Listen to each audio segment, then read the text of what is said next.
ಒಂದು ರಾಮ್ಗಢ್ ಎಂಬ ಹೆಸರಿನ ಕಾಡಿತ್ತು. ಅಲ್ಲಿ 4 ಜನ ಗೆಳೆಯರು ನೆಲೆಸಿದ್ರು. ಮಂಕು, ಕಾಲಿಯಾ, ರೋಸಿ ಮತ್ತು ರಾಜ.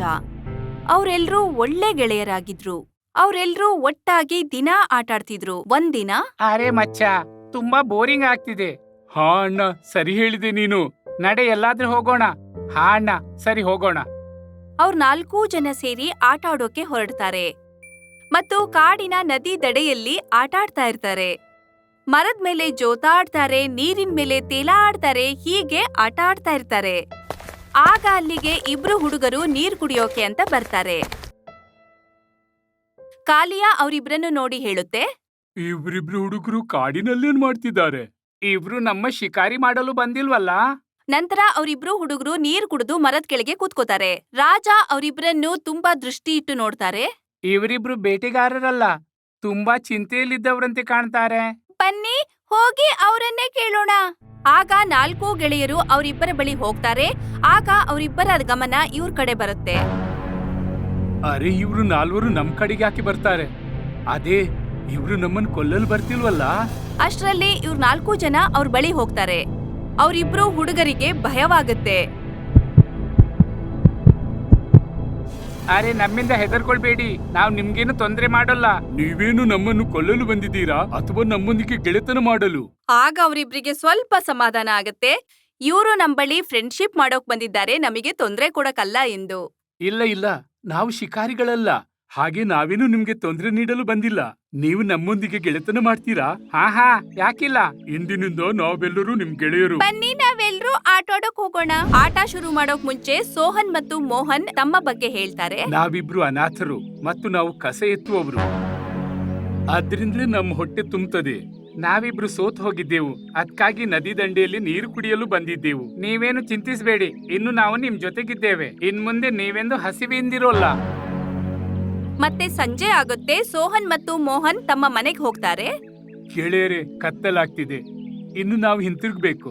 ನಾಳೆ ನಾವು ಮತ್ತೆ ಬರ್ತೇವೆ ನಿಮ್ಮನ್ನು ಭೇಟಿಯಾಗಲು. ಹಾ, ಖಂಡಿತ ಬನ್ನಿ. ಅಷ್ಟೇ ಅಲ್ಲ, ದಿನ ಬನ್ನಿ, ನಾವೆಲ್ಲ ಒಟ್ಟಿಗೆ ಆಡೋಣ. ಅವರಿಬ್ರು ಮನೆಗೆ ಹೊರಡ್ತಾರೆ. ನಂತರ ಮಂಕು, ಕಾಲಿಯಾ, ರೋಸಿ ಮತ್ತು ರಾಜ ಇವರು ಮನೆಗೆ ಹೊರಡ್ತಾರೆ. ಮಾರನೇ ದಿನ ಇವ್ರ 4 ಜನ ನೀರಲ್ಲಿ ಆಡೋಕ್ ಬರ್ತಾರೆ. ಸಂಜೆ ಆಗುತ್ತಲೇ ಮೋಹನ್ ಮತ್ತು ಸೋಹನ್ ಇವರನ್ನ ಭೇಟಿ ಮಾಡೋಕ್ ಬರ್ತಾರೆ. ಅರೆ, ನೀವಿಬ್ರು ಬಂದ್ಬಿಟ್ರಾ? ಇಂದು ಆಟದಲ್ಲಿ ಮಜಾ ಬರುತ್ತೆ. ಹಾ, ಇವತ್ತು ನಾವು ಬೇಗ ಕೆಲಸ ಮುಗಿಸಿದೆವು, ಯಾಕೆಂದ್ರೆ ನಿಮ್ ಜೊತೆ ಆಡೋಕಿತ್ತಲ್ವಾ. ಮತ್ತ್ಯಾಕೆ ತಡ? ನಡೀರಿ, ಒಟ್ಟಿಗೆ ಆಡೋಣ. ಹಾ, ನಡೀರಿ. ಮತ್ತೆ ಇವರೆಲ್ಲರೂ ಚೆನ್ನಾಗಿ ಆಟ ಆಡ್ತಾರೆ. ಆಡ್ತಾ ಆಡ್ತಾ ಇವರಿಗೆ ರಾತ್ರಿ ಆಗಿದ್ದು ಗೊತ್ತೇ ಆಗ್ಲಿಲ್ಲ. ನನ್ಗೆ ತುಂಬಾ ಹಸಿವಾಗ್ತಿದೆ. ನನಗೂ. ಅರೆ ಮಚ್ಚ, ನಿನ್ಗೆ ಹಸಿವಾಗ್ತಿದ್ರೆ ನಾನಿಲ್ವಾ ನಿನ್ನ ಹಸಿವು ನೀಗಿಸಲು? ನಾನೀಗ್ಲೇ ಹೋಗಿ ಮರದಿಂದ ಹಣ್ಣು ಕಿತ್ತು ತರ್ತೇನೆ. ಮಂಕು ಮರದಿಂದ ಹಣ್ಣು ಕಿತ್ಕೊಂಡ್ ಬರ್ತಾನೆ. ಆಮೇಲೆ ಎಲ್ರೂ ಮರದ ಕೆಳಗ್ ಕೂತ್ಕೊಂಡು ಹಣ್ಣು ತಿಂತಾರೆ. ಆಮೇಲೆ ಎಲ್ರೂ ಕೂತ್ಕೊಂಡ್ ಮಾತಾಡ್ತಾ ಇರ್ತಾರೆ. ಮಾತಾಡ್ತಾ ಆಡ್ತಾ ಟೈಮ್ ಹೋಗಿದ್ದೆ ಗೊತ್ತಾಗ್ಲಿಲ್ಲ. ಮತ್ತೆ ಮೋಹನ್ ಅವ್ರ ಸೋಹನ್ಗೆ ಮನೆಗ್ ಹೋಗೋ ಟೈಮ್ ಆಗತ್ತೆ. ಇನ್ನು ನಾವು ಹೋಗ್ಬೇಕು ಗೆಳೆಯರೆ. ನಾಳೆ ಮತ್ತೆ ಬರ್ತೇವೆ ನಾವು. ನಾಳೆ ಸ್ವಲ್ಪ ಬೇಗ ಬನ್ನಿ, ನಾವು ಹೆಚ್ಚು ಮಜಾ ಮಾಡಬಹುದು. ಸರಿ, ನಾಳೆ ಬೇಗ ಬರ್ತೇವೆ. ಸರಿ, ಬಾಯ್ ಗೆಳೆಯರೇ. ಬಾಯ್ ಬಾಯ್. ಮರುದಿನ ಸೋಹನ್ ಮತ್ತು ಮೋಹನ್ ತಮ್ಮ ಗೆಳೆಯರನ್ನು ಭೇಟಿ ಮಾಡಲು ಬೇಗ ಬರ್ತಾರೆ. ಈ 4 ಜನ ಮೊದ್ಲೇ ಬಂದಿರ್ತಾರೆ. ಗೆಳೆಯರೇ, ನೀವೆಲ್ಲ ಹೇಗಿದ್ದೀರಾ?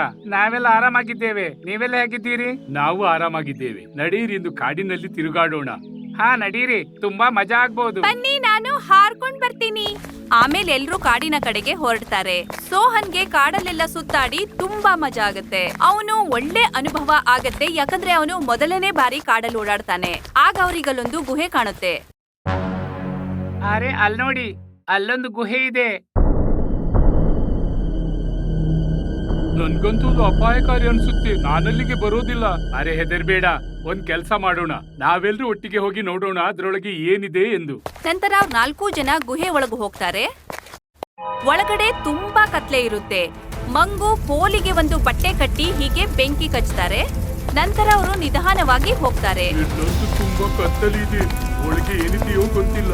ಒಳಗೆ ಏನಿದೆಯೋ ನಮ್ಗೆ ತಿಳಿಯುತ್ತೆ. ನಾವೆಲ್ಲರೂ ಜಾಗರೂಕತೆಯಿಂದ ಒಳಗೆ ಹೋಗೋಣ. ಸ್ವಲ್ಪ ಮುಂದೆ ಹೋದ್ಮೇಲೆ ಅವರಿಗೊಂದು ಹೊಳೆಯುವಂತ ವಸ್ತು ಕಾಣುತ್ತೆ. ಅದರ ಬೆಳಕಿನಿಂದ ಗುಹೆಯಲ್ಲೆಲ್ಲ ಬೆಳಕು ಕಾಣುತ್ತೆ. ಅಲ್ಲಿ ನೋಡಿ, ಏನೋ ಹೊಳೆಯುತ್ತಿದೆ, ಯಾವುದೋ ಖಜಾನೆ ಇದ್ದಂತಿದೆ. ನಡೀರಿ, ಹೋಗಿ ನೋಡೋಣ ಅದು ಹೊಳಪು ಏನೆಂದು. ಎಲ್ರೂ ನಿಧಾನವಾಗಿ ಹೋಗ್ತಾ ಇದ್ರು. ಆಗ ಅವರಿಗಲ್ಲೊಂದು ಪೆಟ್ಟಿಗೆ ಕಾಣಿಸುತ್ತೆ. ಅವರು ಆ ಪೆಟ್ಟಿಗೆ ತೆಗೆದು ನೋಡಿದ್ರೆ ಅದ್ರಲ್ಲಿ ವಜ್ರ ಚಿನ್ನ ಎಲ್ಲ ತುಂಬಿರುತ್ತೆ. ಇದನ್ ನೋಡಿ ಅವರು ಬಿಟ್ಟ ಹಾಗೆ ನೋಡ್ತಾ ಇದ್ರು.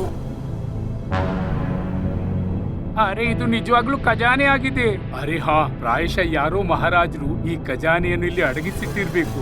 ಈ ಖಜಾನೆ ಇನ್ಮುಂದೆ ನಮ್ಮದ? ಇಲ್ಲ, ಇದು ಸರ್ಕಾರದ ಸೊತ್ತು. ಯಾಕೆ ನಾವಿದನ್ನು ಪೊಲೀಸರ ವಶಕ್ಕೆ ನೀಡಬಾರ್ದು? ಆಗ ಅಲ್ಲಿಗೆ ಕಾಡಿನ ರಾಜ ಶೇರ್ ಸಿಂಗ್ ಬರ್ತಾರೆ.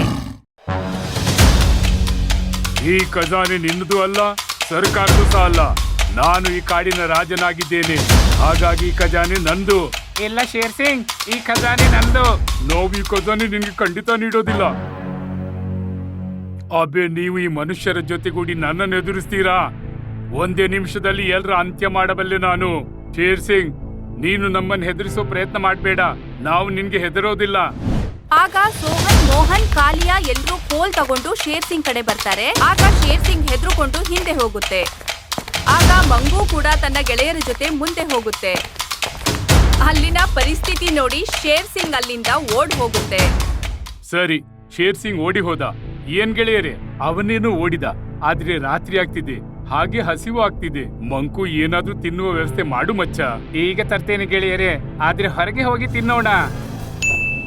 ಹಾ, ಅದೇ ನದಿ ಪಕ್ಕಕ್ಕೆ ಹೋಗಿ ತಿನ್ನೋಣ. ಸ್ವಲ್ಪ ಸಮಯದಲ್ಲೇ ಮಂಕು ಹೀಗೆ ಹಣ್ಣನ್ನು ತಗೊಂಡು ಬರುತ್ತೆ. ಎಲ್ರೂ ಹಣ್ಣು ತಿಂತಾ ಇರ್ತಾರೆ. ಆಗ ಕಾಲಿಯಾ ಹೇಳುತ್ತೆ, ಮೋಹನ್, ಸೋಹನ್, ನಮ್ಗಂತೂ ಮನುಷ್ಯರ ಮೇಲೆ ಭರವಸೆ ಇಲ್ಲ. ಆದ್ರೆ ನೀವಿಬ್ರು ಒಳ್ಳೆ ವ್ಯಕ್ತಿಗಳಾಗಿದ್ದೀರಾ, ಹಾಗಾಗಿ ನಾವು ನಿಮ್ ಮೇಲೆ ವಿಶ್ವಾಸವಿರ್ತೇವೆ. ಹಾ, ಹಾಗಾಗಿ ಈ ಖಜಾನೆ ನಿಮ್ ಜೊತೆ ಕೊಂಡೋಗಿ ಮತ್ತು ಖಜಾನೆಯನ್ನು ಪೊಲೀಸರ ವಶಕ್ಕೆ ಒಪ್ಪಿಸಿ. ಮೋಹನ್ ಮತ್ತು ಸೋಹನ್ ಕೂಡ ಹಾಗೆ ಮಾಡಿದ್ರು. ಈ ಚಿನ್ನ ಬೆಳ್ಳಿಯನ್ನು ಪೊಲೀಸರಿಗೆ ಒಪ್ಪಿಸಿದ್ರು. ಈ ಚಿನ್ನ ಬೆಳ್ಳಿಯನ್ನು ಪೊಲೀಸರಿಗೆ ಕೊಡುವಾಗ ದೂರದಿಂದ ಈ ಹಕ್ಕಿಗಳು ಇದನ್ನ ನೋಡ್ತಾ ಇದ್ರು. ಮನುಷ್ಯರು ಆದ್ರೆ ಪ್ರಾಮಾಣಿಕರು.